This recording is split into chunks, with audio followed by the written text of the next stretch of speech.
Now I want to bring in Kevin Sheridan, who's in Washington. Kevin is the former communications director for Paul Ryan during his 2012 vice presidential bid. All right, so Kevin, first of all, what did you make of that list of terrorist incidents that the White House put out? Look, he's been put in a tough spot. I think if you take a step back, though, and put that tactic aside to list those terrorist events, I think what they're trying to say is that during the 8 years of Barack Obama, that presidency consistently downplayed specific terrorist attacks. The Fort Hood was, the federal government actually deemed it a workplace shooting and not a terrorist attack. There were several incidences like that, and I think if you step back and look at it that way, that's the broader point that they were trying to make. I think he might have said it in a bit of a clumsy way originally, but the Obama administration had a much different approach. Barack Obama himself personally tried to downplay specific attacks and the overall threat, I think, to kind of reinforce a narrative that this was something that could be done in more of a law enforcement way, and he was trying to separate himself from the way that George W. Bush prosecuted the war on terror. He would never use that phrase. So I think this is a broader issue, actually, and that specific tactic is just one part of that. And I think if they focused on that and get back to that, they'll be in a better place. Well, let me ask you, you specialize in communications strategy. Can Sean Spicer, you think, be successful if he's both White House communications director and White House press secretary? That would be tough. It is. Right? Yeah. It's an incredibly hard job. This is the toughest job in the world. The press secretary for the White House is. That is absolutely a degree of difficulty that's an 11. Every day you're going in there, you're fighting it out with the press. It doesn't end there. He's on the phone all day long. He's getting texts way into the night. Not to mention he's got a president, a boss who's going to be on him every day. He watches a lot of TV himself, is a big consumer of the media, and has his own thoughts on this, and probably would have been a pretty good press secretary himself.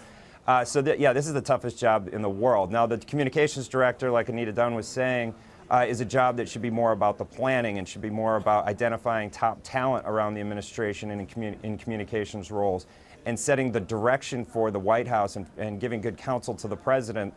And really allowing good, talented people to do their jobs. And I think once you see a full White House staff filled out, and I think once the agencies get in there, we don't even have all the agencies staffed out yet. We still have the Senate holding up various nominations at HHS and other places. So once those people get in there, they can interview with people. They can get some staff in place to actually help carry the load here.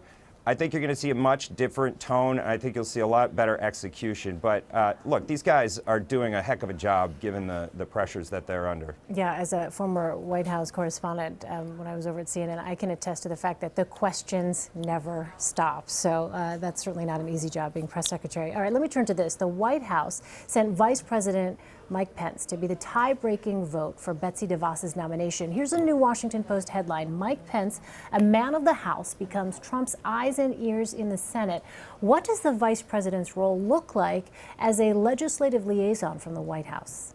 Oh, I think he's critically important. I think for the relationships that he has in the House, both with Paul Ryan and many members of the House and Tom Price, who will be confirmed at HHS, I think, soon.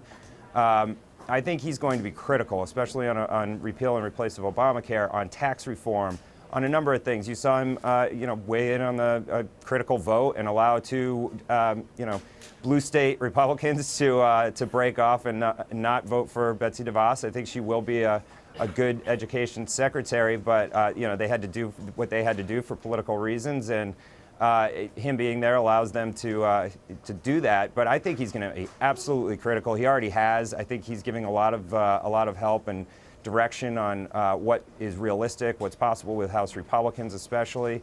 And I know he's working very closely with Paul Ryan, talking every day to him. So I think it's a really good fit and a really valuable pick for Donald Trump to have him there. All right. Kellyanne Conway, a top advisor to the president, met on Capitol Hill Monday for what Politico called a diplomatic mission with Republicans.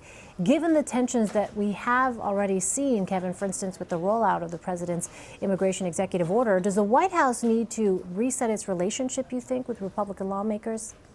Well, I think they need to keep that open line of communication, and I think if they were to do it again, they would probably, and I know General Kelly, Secretary Kelly at Homeland has already said that he would have given a heads up to leadership on the House and Senate side and key committee chairmen about what the executive order was going to do, so there would be less confusion, and I think they're going to get that stuff cleaned up. I think they know they need to work closely with the top communicators on the Hill. Paul Ryan's office will be critically involved. Paul Ryan himself is talking to Donald Trump every day or almost every day already, framing out the first 200 days of legislation.